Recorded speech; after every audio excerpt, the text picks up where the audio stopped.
నిర్గమకాండము 25వ అధ్యాయము. యెహోవా మోషేకు ఇలాగు సెలవిచ్చెను, నాకు ప్రతిష్ఠార్పణ తీసుకుని రండని ఇశ్రాయేలీయులతో చెప్పుము. మనఃపూర్వకంగా అర్పించు ప్రతి మనుషుని యొద్ద దాని తీసుకొనవలెను.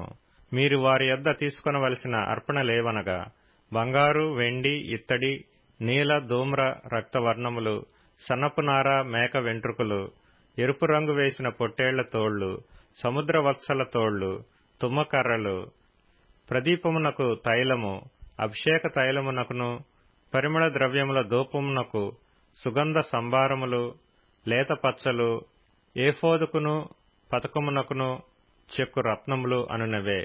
నేను వారిలో నివసించినట్లు వారు నాకు పరిశుద్ధ స్థలమును నిర్మింపవలెను.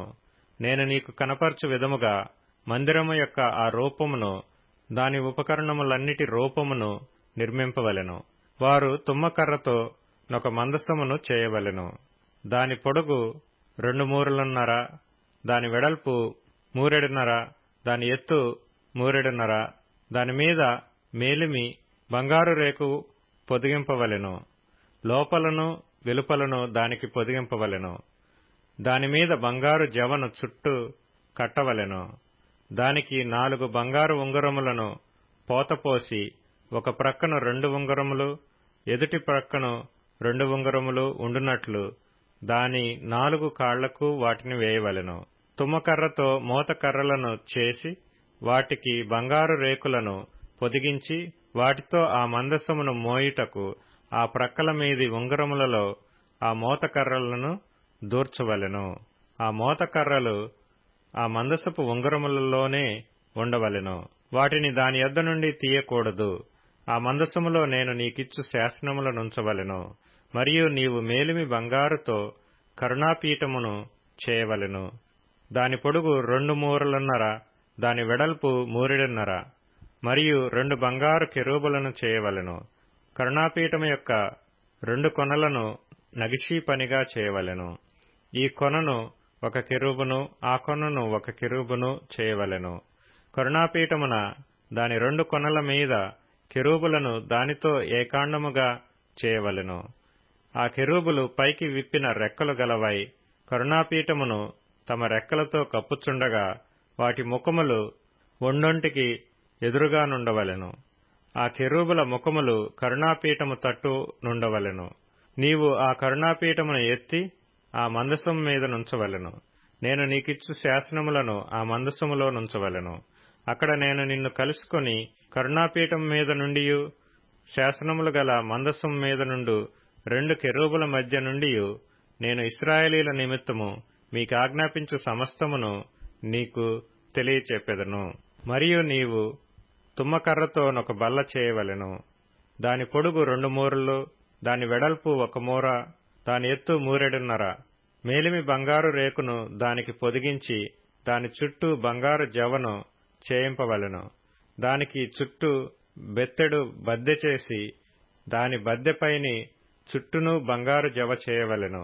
దానికి 4 బంగారు ఉంగరములను చేసి దాని 4 కాళ్లకుండు 4 మూలలలో ఆ ఉంగరములను తగిలింపవలెను.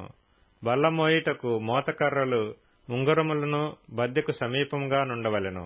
ఆ మోతకర్రలు తుమ్మకర్రతో చేసి వాటి మీద బంగారు రేకు పొదిగింపవలెను.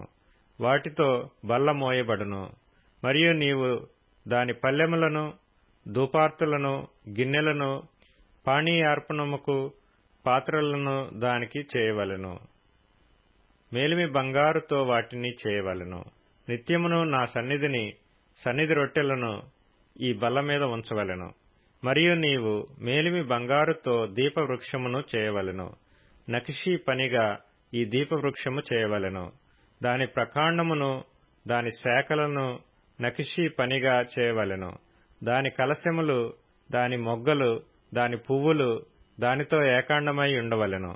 దీపవృక్షము యొక్క ఒక ప్రక్క నుండి 3 కొమ్మలు, దీపవృక్షము యొక్క 2వ ప్రక్క నుండి 3 కొమ్మలు, అనగా దాని ప్రక్కల నుండి 6 కొమ్మలు నిగుడవలెను. ఒక కొమ్మలో మొగ్గ, పువ్వు గల బాదము రూపమైన 3 కలశములు, 2వ కొమ్మలో మొగ్గ, పువ్వు గల బాదము రూపమైన 3 కలశములు, అట్లు దీపవృక్షము నుండి బయలుదేరు కొమ్మలలో నుండవలెను. మరియు దీపవృక్ష ప్రకాండములో బాదము రూపమైన 4 కలశములను, వాటి మొగ్గలను, వాటి పువ్వులను ఉండవలెను.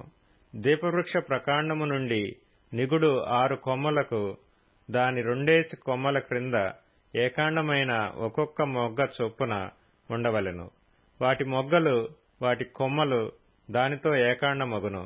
అదంతయు మేలిమి బంగారుతో చేయబడిన ఏకాండమైన నకిషీ పనిగా ఉండవలెను. నీవు దానికి 7 దీపములను చేయవలెను.